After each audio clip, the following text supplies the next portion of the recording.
I said breathe!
Hello, everyone. Welcome to another episode of Specials of the Strange Radio Show. I am your host, Dakota Frandsen. And we're back, ladies and gentlemen. We're here in a new year, new exciting possibilities coming around every corner. But first we need to talk about some things. Now, at the time of recording this episode, there was a recent school shooting in the Santa Clarita area that took the lives of 2, injured 3, not including the shooter himself, who later succumbed to self-inflicted gunshot wound to the head. I want to talk about the gun debate for a bit, and I'll explain why. Dakota, why are you digging into these things? This is a show about the supernatural. We don't want to dig into these things. It's like, some of you have been asking me for years to put together material on how to do the types of things I do. So, I'm going to start working it into this show. And unfortunately, this is not just some pop into a random place, hopefully you get some weird voice coming out of the shadow, then walk away going on about your daily life. No. Unfortunately, this also deals with some of the most traumatic things a person can go through. And unfortunately, shootings are a big one. I'll explain how this can affect paranormal incidents later on in the program. But now, as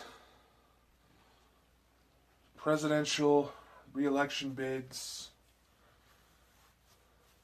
are coming together and all that fun shit,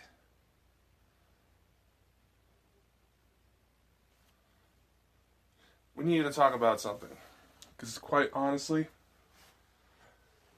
everyone's just spouting off whatever they think is going to back their own cause. I am not motivated by any sort of cause. And those of you who know my story know that I have lost people to gun violence. I've lost people in almost every way imaginable, it seems like.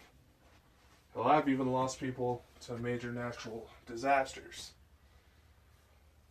We have no confirmation of whether or not they're actually dead, but no trace of them has been found, and it's been well over the legal limits to presume them dead. in various jurisdictions. But nevertheless, we need to talk about gun violence. We need to talk about what pushes someone to the point they require a gun. We are going to go into the actual history, a little bit of the history of how guns came into fruition. Now, some people will argue it's for sport, it's for defense, it was nothing for killing. Well, historically speaking, only two of those points are actually correct.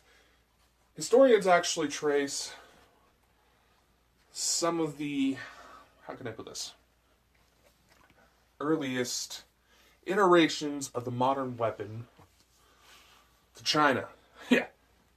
Surprise, surprise. Everything's made in China, right? But here's the thing. Back in the day, they were called fire sticks or fire lances. That's basically how they translated from their native tongue at the time. Now with China, we're familiar with how they basically invented gunpowder and had fireworks, and so it was roughly 10th century.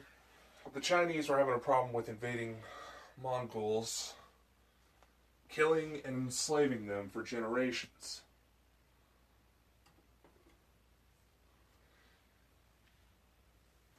Then they needed something to defend themselves, and they realized that mixtures that were actually used for skin treatments, ailments of the skin, that they didn't necessarily work very well for that, worked real well to blow shit up. And the way they worked was a lot like cannons that appeared later on in Europe. So, you can imagine how the invading armies go into an area thinking that it was the most, how can I put this? Possibly the easiest roundup, the easiest hunting trip, let's put it in those terms, that they could ever be on. Say you're a hunter, for example, and you're going out for a trophy kill, and let's say you know of an area that is so populated by deer that you can shoot your gun blindfolded in any direction and hit at least 5 of them in one shot. That's how the Mongols interpreted invading China in order to enslave. And it's not hard for people to get this type of mindset, which is something I'm going to go into later on. Now you have the Silk Road trade routes that brought gunpowder out to Europe, and other civilizations realized, oh, this would be good for fighting. Much like everything else invented out of war,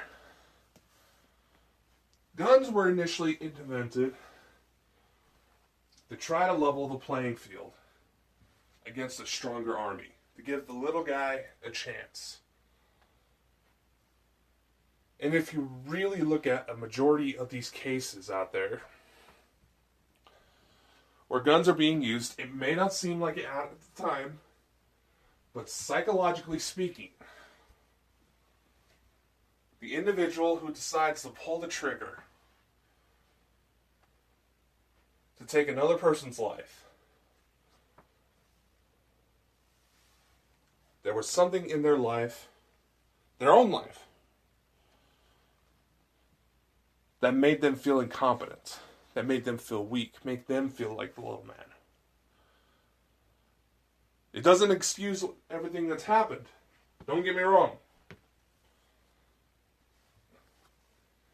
But it also doesn't eliminate the truth behind the ordeal. Because even though we have had many social changes, technology, how we've developed our way of life has changed quite immensely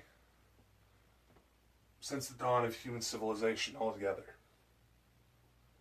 Human behavior is still relatively the same.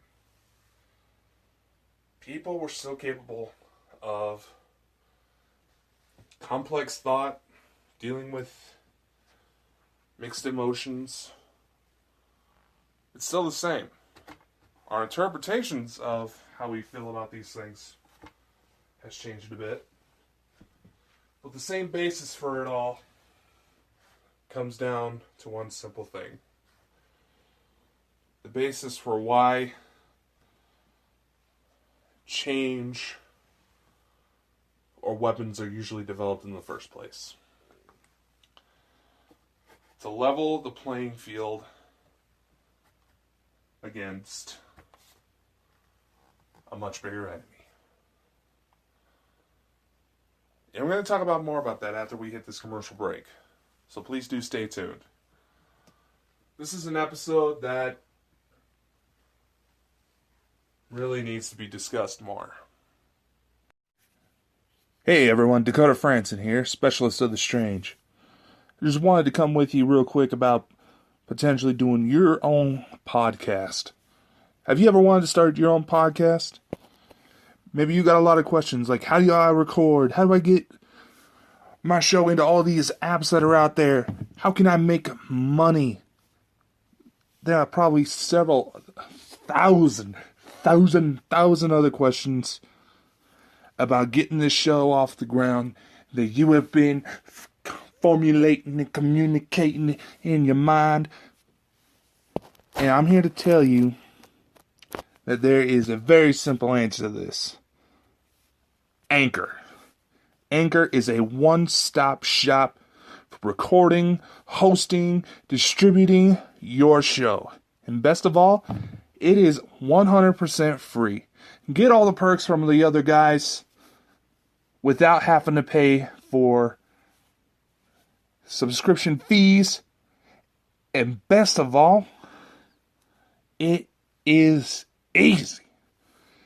And in fact, Anchor can match you up with sponsors who want to advertise on your podcast right now, which means you can get paid doing what you love. Isn't that the fucking dream, my friends? In fact, that's actually what I'm trying to do right now by reading this ad for you.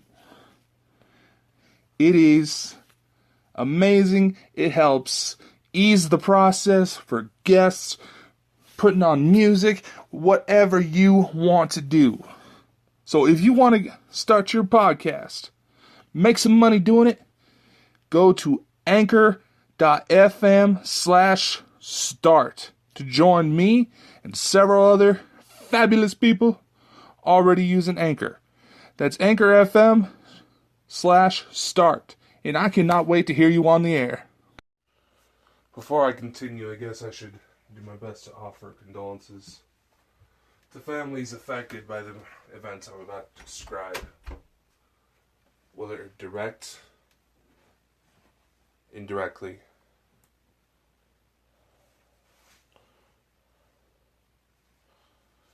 Whether you have faced a threat of the school shooting yourself, or just happen to be in the area, or know someone in the vicinity. These incidents are scary and can leave a lot of people scared and wanting answers.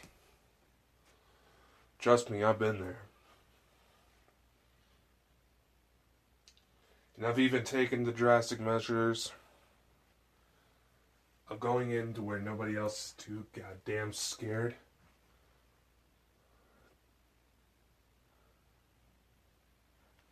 I've done things to go after the people.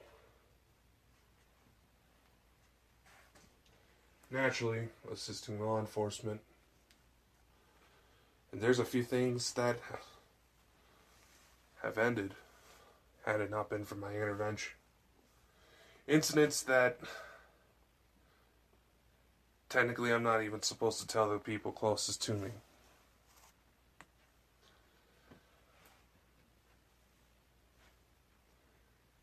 There's a lot of arguments I can make here. No, I'm not justifying what this young man did on his 16th birthday of all days.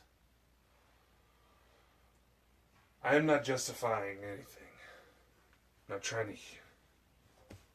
I'm also not necessarily... Well, that's poor wording. Some of you get pissed off at the idea of people reaching out and trying to humanize the shooters. People that go off on these attacks. Quite frankly, I think you're missing the point. Yes, there's no excuse for doing it. The only valid reason, in my opinion, to take someone's life is if it is the last dramatic measure needed to be taken in order to prevent an innocent from being hurt. And I mean the absolute last option. And unfortunately, there's circumstances, in many of these cases, to which the last option becomes the only option.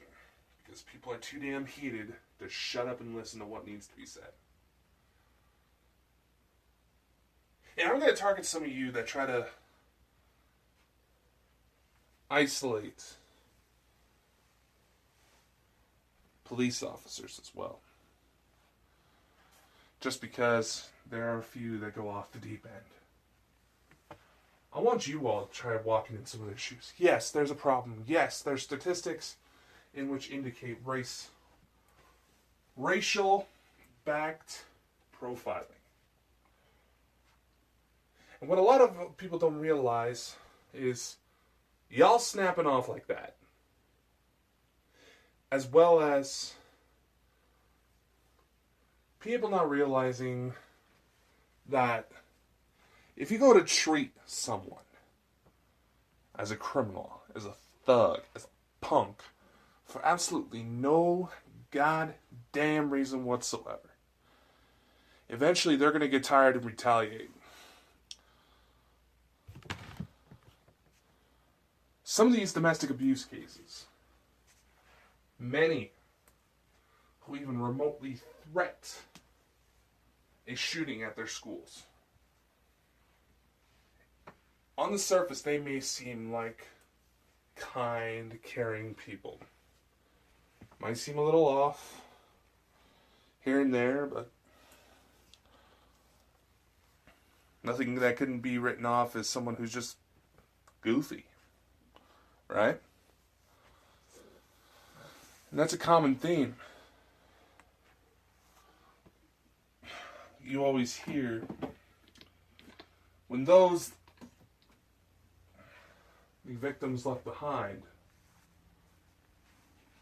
will often recount, more often than not, is that they could not believe he was capable of doing these things. Sociopaths, psychopaths, have a knack for this type of thing. And what's the difference between a psychopath and a sociopath? Well, psychopaths are born. They believe, though it's hard to test, they believe that some sort of hormonal imbalance during the mother's pregnancy can disrupt the mind enough to where someone could be incapable of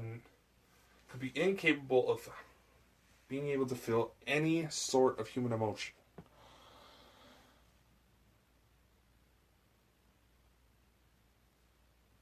To where they could be able to kill someone and not blink. Sociopaths are made. something made them. Something happened to them to which they are wired. I may have this backwards. Because often psychopaths and sociopaths are terms that are often interchanged, but nevertheless, more often than not, something makes them capable. Trauma physically rewires the brain. Those of you who deal with issues of depression may be familiar with the commonly used phrase, "Oh, it's all in your head." Well, technically, it's not wrong. That is where your brain is located. If you got something going on to where your brain is located in some other part of your body, well, I'd be more interested to learn about you. But I digress.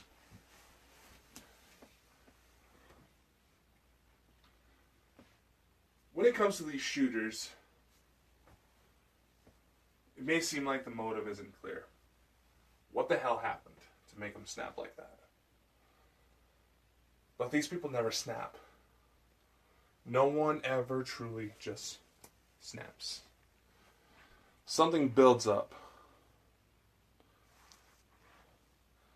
There's a known torture method.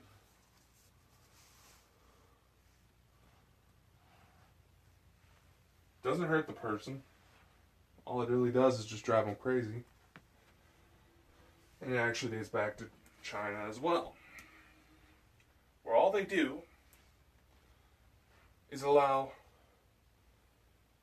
for water to constantly drip in their face. Now, at first, it may not seem like much. It's just a little water.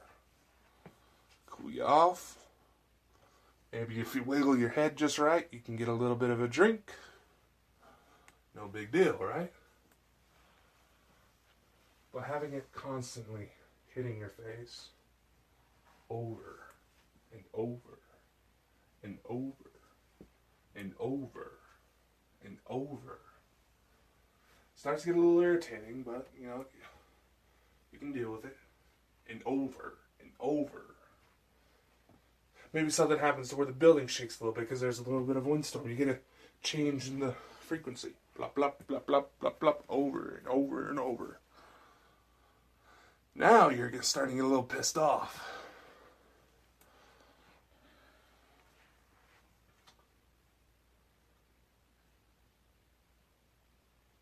Keeps going and going until you're ready to break someone's neck. Over drops of water. It does not take much.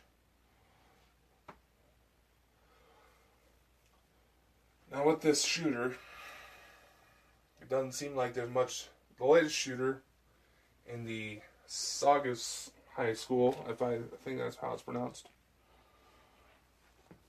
No motive really seems to be present. The school was already on edge due to the fact that a threat was made on social media shortly before this happened, that law enforcement determined was not affiliated with the shooter. But nevertheless, it doesn't change the fact that this kid, brought a .45 into school and started shooting. Honestly, now you can probably blame my close affiliations with many law enforcement agencies on this, but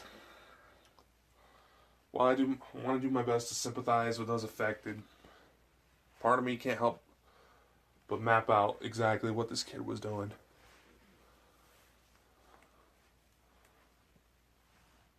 If you really look at it, such a small demographic, a certain group, a targeted group of people, this was planned. This attack was planned. He was going after certain people. Now, why would somebody be pushed to do this? Maybe there was rumors spreading around. Maybe there was some sort of love triangle that none of them are going to admit to.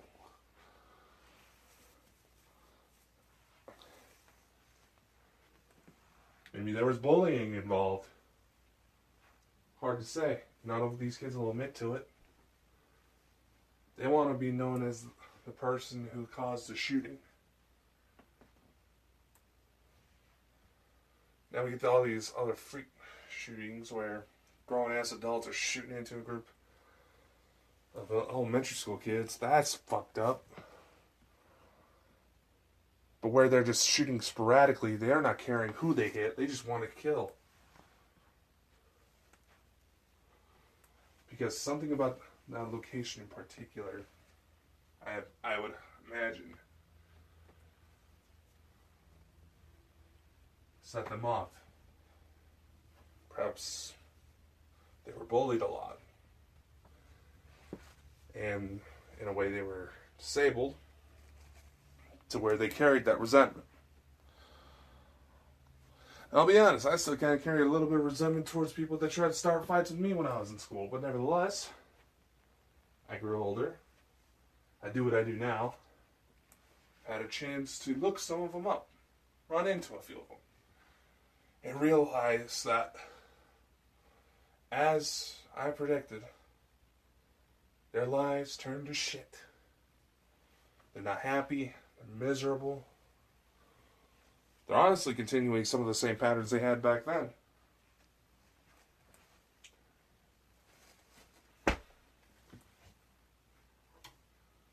Well, unfortunately, a teenager's mind is not developed enough in most cases to where they can think that far ahead. Well, they don't have people there to say, yo, don't worry about them. I see it all the time in the kids that I help mentor, where their first suggestions is to, they hear from their friends, say what they go through a breakup or something small like that, is to curse them out, embarrass them, do something to ridicule them. You get these crazy ass girls that you belong in a prison cell who think it's cute to slash their tires, shit like that. No. This is toxic behavior. We have parents, how should I put this delicately? We have parents who beat their children. Not necessarily as a last resort for punishments.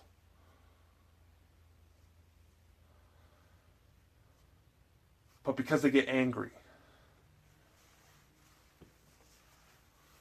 We get parents who throw their children around over grades or not listening or stashing candy in their room. And think that the only thing that's going to be of any effect is swinging them around like they're nothing, like they're trash.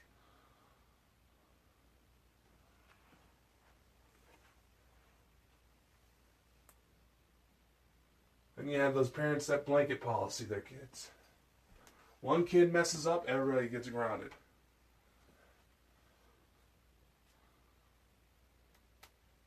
Now you may argue that there's some psychological concepts where mob mentality, if everyone gets punished, the person that's causing the trouble will succumb to peer pressure.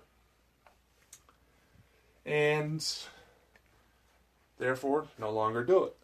You're also inviting people to retaliate against that person. You're also inviting for kids to get targeted for stupid shit.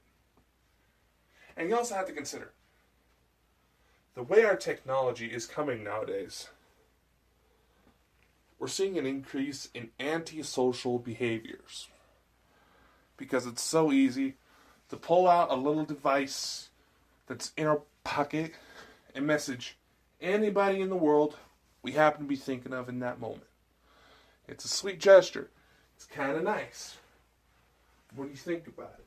Say someone's been off on a long trip, you miss them, you send them a message, say, hey, I was thinking about you. It's kind of sweet. And I'm pretty sure the other person appreciates hearing that type of thing. I digress. Then you also get the plethora of kids coming out saying that they're being sexually assaulted. And these are legitimate cases I want to talk about first. That creates resentment, depression, anxiety, suicidal thoughts. Part of what I'm trying to reiterate here is that each case is individual and there's not going to be a one-size-fits-all solution. Taking away the guns will not do jack shit to reduce these violent crimes. You want to know why? Because if someone reaches the point of desperation, they will do anything to fight. When you boil it down, what we are seeing are extreme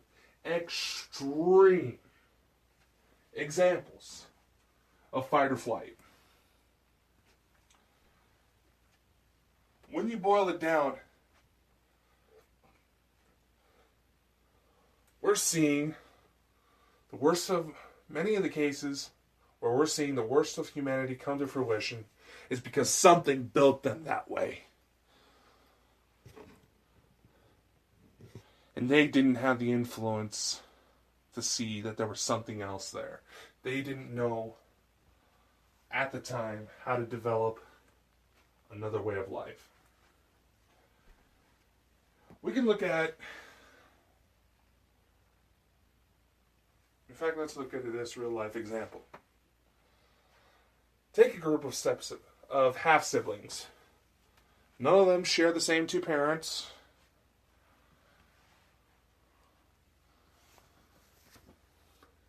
Now let's say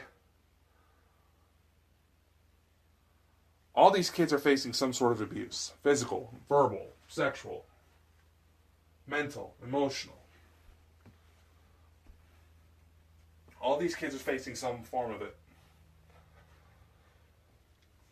First one retaliates. The oldest child retaliates.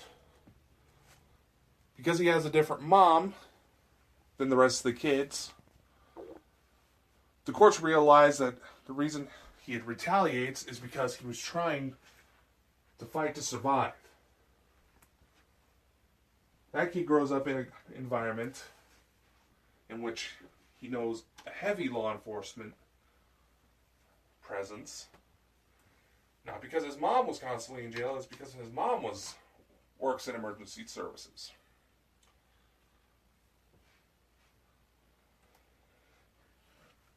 That kid had loving grandparents who practically raised him as their youngest child. A few of the old school methods here and there, but all in all, it wasn't a bad situation. The other kids get taken back because the courts can't do anything. They realize something's going on, but there's not enough to pull them permanently. And the scumbag parents clean their act up just long enough to make it seem like, oh, all is better. Within about 2 weeks' time, the abuse continues. Now, because the oldest isn't there anymore, the oldest actually had people looking out for him.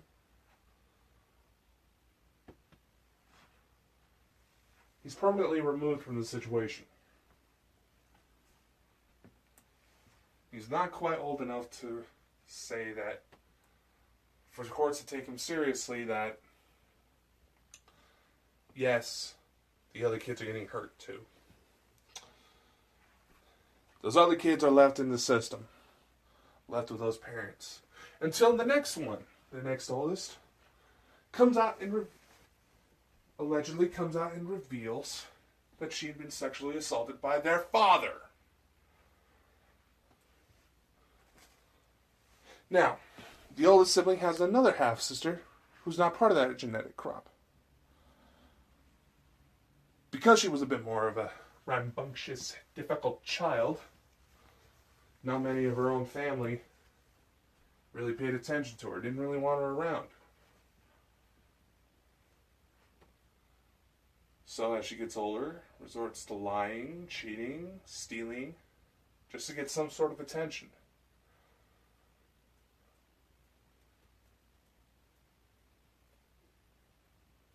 Because the only person that she's known consistently in her life is a kid who doesn't want to be stuck babysitting. Because that's all he realizes what's going on.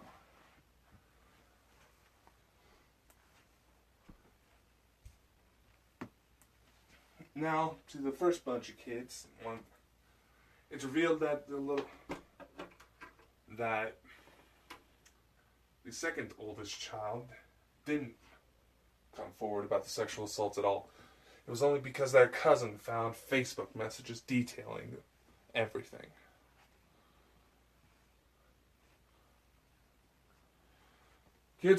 Those kids put in the foster care because the oldest was taken away from the situation. He was eliminated out of the situation. He was kept out of the loop. And because of his age, because of several kids being abused by their older teenage siblings, the older child is left out.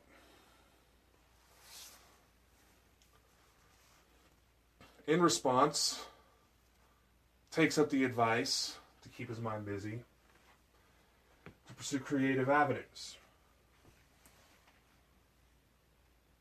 None of the others are interested. They try to copy it, but just can't seem to figure out why the oldest was able to pull it off and they can't. Because that oldest child was able to find people that cared about him, find people that helped him become better. He was able to become the host you're listening to right now. As for the others, the one half sibling who wasn't part of my father's crop, well, seems like she's repeating behavior that's getting ready to spawn people like my stepmother, who was the one who tried to kill me at a young age. Because she loved my father. The same woman who lied and allowed her children to be sexually assaulted just so he wouldn't touch her.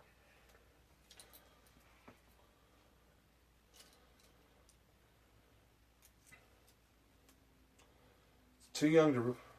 Most of the kids are too young to really say what's going to happen, but in all odds, in all basis of the statistics, not to toot my own horn, but the rest of the kids are fucked. And because I stepped up and tried to help get them away, now most of my family doesn't want anything to do with me. These situations are what cause shooters to happen. These situations are what lead people to drugs, self-harm, homicide, suicide. alcoholism. And while, yes, people need to be exposed to what's truly out there in the world so they know how to deal with problems as they come along,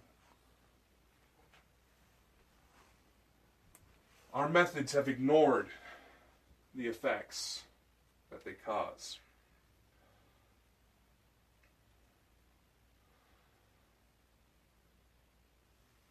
I will admit, the things that have happened in my life kept me from becoming like the rest of my family and repeating the cycles.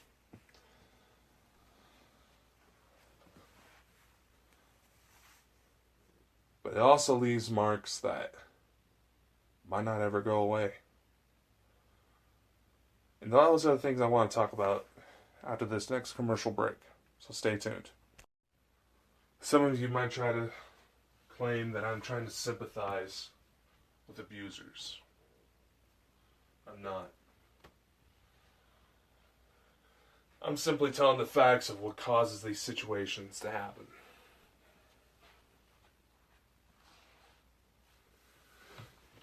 And under all understandings of the situations, had it not been for some of the amazing people in my life,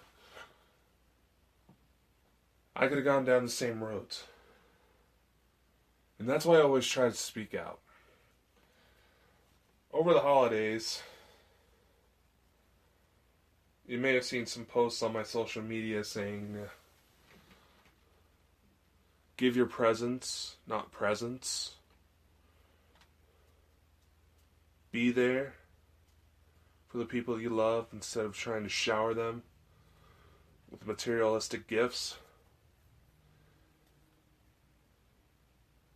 Simple actions like that can avoid a lot of these major situations.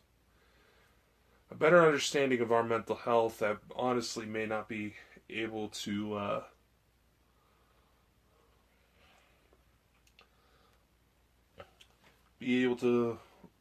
fully comprehend until the days come that we have devices in our eyes that record everything we see.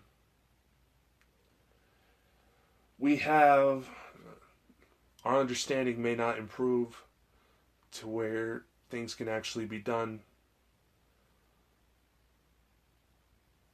until we have some sort of machines that can read our emotional states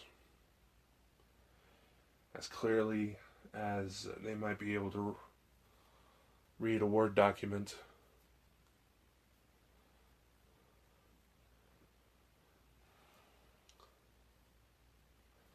But that's the scientific side of things. The fact that we're doing less and less nowadays to truly get to know other people's state of mind, why they think the way they think, their own backstories. That's what leads to some of these things to happen. Well, on the same note, I want to speak to those who have witnessed these things, have been abused by someone they're supposed to trust, or at least speculate that they may have. I want to speak to those who are trying to get over it, those who are succeeding in finding healthy alternatives, and those who may be struggling.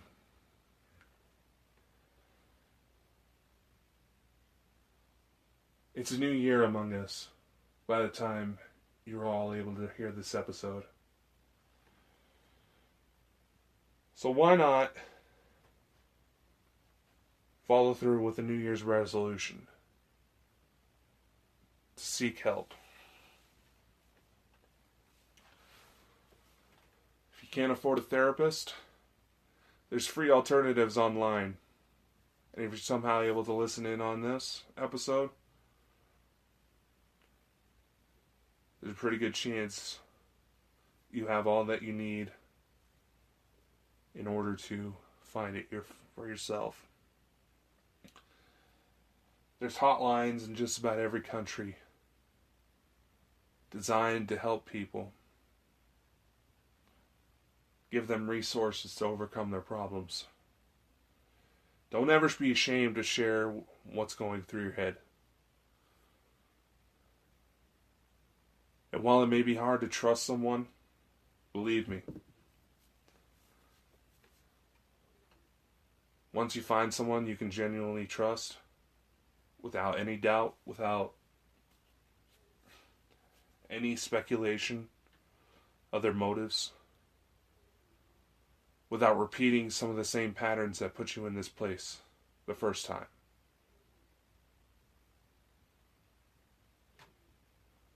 it's well worth it. And when those people come along, tell them every chance you get how much you appreciate them. You don't have to say the words. Actions can be enough. Actions mean more than words.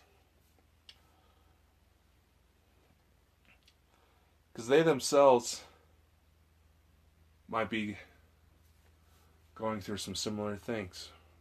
You'll never know. And that's one thing I want some of you to consider when these shootings happen. Think of the young man a few months back who tried to shoot up a school in Oregon, and the only thing that stopped him, the only thing that helped him, was a gym teacher who simply reached out to give the guy a hug because they were aware of what was going on, what was going through the kid's head.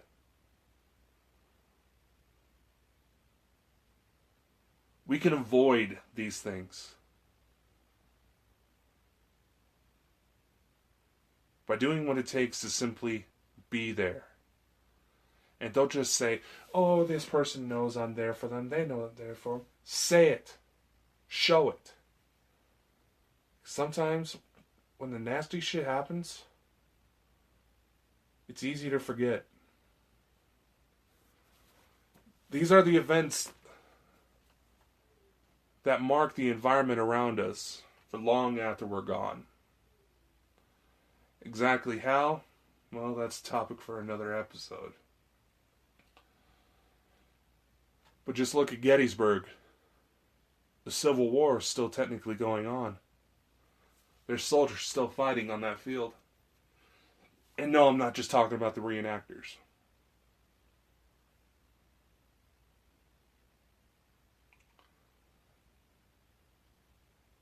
These are the things that define who we become as people.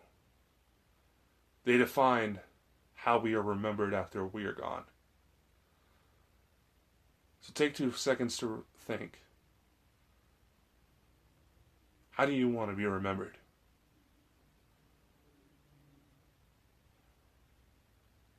Then ask yourself this follow-up question. Am I making the right moves? Might be easier said than done, but do yourselves a favor. Always keep that checklist going. Whether it's with your girlfriend, boyfriend, significant other, brother, sister, mother, father, daughter, son, niece, nephew, cousin, whoever. And if there's toxic people in your life, don't be afraid to get rid of them for your own safety and your own well-being. Nobody's worth letting yourself get destructive over. Nobody. But everyone's worth a chance at kindness. That's all I have for today. Tune in next week, where we're going to follow up on this a little bit and talk about mental health and the paranormal. How our own mental states seem to affect what remnants are left on this earth long after we're gone.